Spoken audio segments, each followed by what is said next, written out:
This video focuses on the hands. Like the feet chakras, they are not part of the astral body, but they are so closely connected to how we experience ourselves from day to day with our emotional awareness that it's really important to include them in this video series. Jill Leigh, founder and director of the Energy Healing Institute.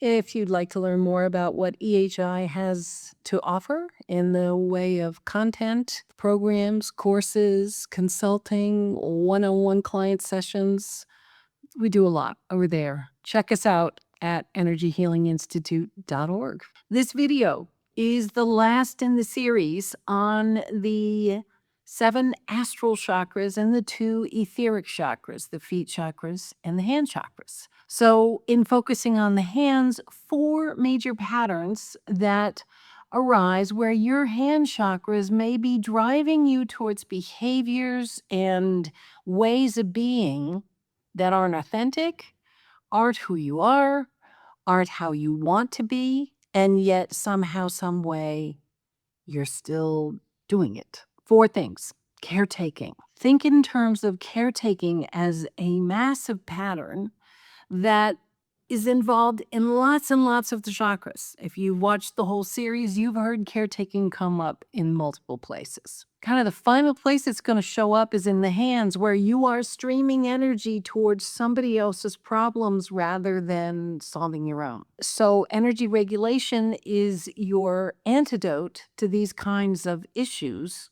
But know that when caretaking is a problem, there's often lots of energy streaming that way, not so much towards your own things. So well worth learning about energy regulation if caretaking is a problem for you. And I would submit, if you're doing it, it's a problem. Just my opinion. Porosity. Taking on other people's energy. Having beings or entities or other people's energy in your space is an issue of porosity. Your energy boundaries, your energy regulation, your energy containment are limited. And therefore, you don't have separation between yourself and someone else. And the hand chakras can play quite a big role in porosity issues. Last issue, if you have minimal recall of past events in your life, which I mentioned actually in the 7th chakra as well, oftentimes the hand chakras play a role in that too. So again, trauma tends to be a reason for this. It's not always, but it tends to be. And if the trauma was at a young age, a very effective strategy may well have been to sort of check out and not be present when things were happening in your life. And then when those happenings are over with, you can come back because it's over. And so while you were gone, you don't remember. When you're back, you do.